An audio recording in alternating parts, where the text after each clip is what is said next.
Good afternoon प्यारे बच्चों। आज हम पढ़ेंगे हड़प्पा सभ्यता, आर्थिक जीवन पार्ट 2, शिल्प और उद्योग धंधे। पहले हम कर चुके हैं कृषि और पशुपालन। देखो, हड़प्पा सभ्यता में शिल्प कैसा था, शिल्पकार कैसे थे, क्या क्या काम करते थे, उद्योग धंधे कैसे थे, इसकी विस्तृत व्याख्या, विस्तृत वर्णन हम इस प्रश्न में करेंगे। हड़प्पा सभ्यता में विविध प्रकार के उद्योग धंधों का प्रचलन था। खुदाई से प्राप्त कताई बुनाई के उपकरणों से पता चलता है कि कपड़ा बुनना एक प्रमुख उद्योग था।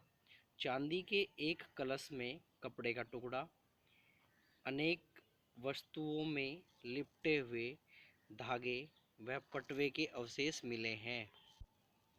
शॉल व धोती यहाँ के निवासियों के प्रमुख वस्त्र थे। यहाँ के बुनकर वस्त्रों पर कढ़ाई भी करना जानते थे। देखो, कुल मिला के कहा जा सकता है कि जो इनका उद्योग था, मेन उद्योग, वो कपड़ा उद्योग था। शॉल बनाते थे, धोती बनाते थे, कपड़े के बहुत ज़्यादा अवशेष यहाँ से मिले हैं।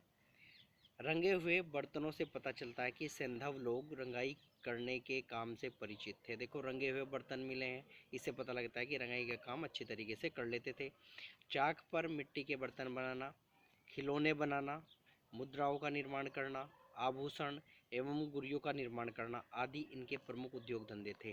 देखो, सबसे महत्वपूर्ण उद्योग धंधे इनके यही थे। अगर 2 नंबर में आ गया तो आप लोग इस लाइन को ही लिख सकते हो। मात्र उद्योग धंधे थे। धातुओं में सोना, चांदी, तांबा, कांसा और शीशे का उन्हें ज्ञान था। कृषि संबंधी उपकरण, अस्त्र शस्त्र, बर्तन, कढ़ाई, प्रसाधन की सामग्रियां भी बनाई जाती हैं।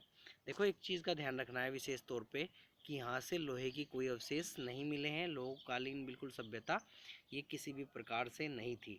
चांदी के न केवल आभूषण अपूर्ति बर्तन भी बनाए जाते थे।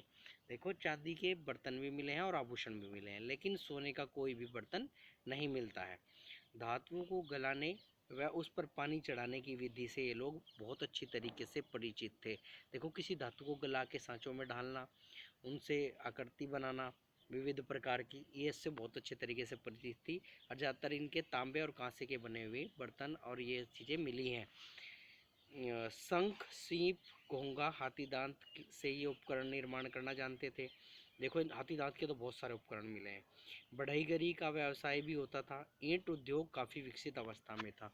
देखो, ज़्यादातर हड़प्पाकालीन शहरों से पक्की ईंटें मिली हैं, तो ईंट उद्योग तो विकसित अवस्था में था ही। राजगिरी के काम से ये निपुण थे। देखो, मकान बनाना, राजगिरी, राजमिस्त्री का काम करना बहुत अच्छे तरीके से जानते थे। नाव का निर्माण भी होता था। चन्नुदड़ो व लोथल से मनका बनाने के प्रमुख केंद्र थे। देखो, चन्नुदड़ो और लोथल मनका बनाने के प्रमुख केंद्र थे। बालाकोट व लोथल का सीप उद्योग सुविकसित अवस्था में था। देखो, यही प्रश्न अगर 7 नंबर में आएगा तो थोड़ा सा इसमें लिखना पड़ेगा। 5 नंबर में ये पूरा काम करेगा। और अगर यही 2 नंबर में आता है तो तुम लोगों को ये शॉर्ट में जो जो चीज़ें आई हैं, जैसे खिलौने आए हैं, मिट्टी के बर्तन आए हैं, मुद्राओं का निर्माण करना है, आभूषण आए, इन सब चीज़ों का अलग अलग से वर्णन कर दोगे। फिलहाल धन्यवाद।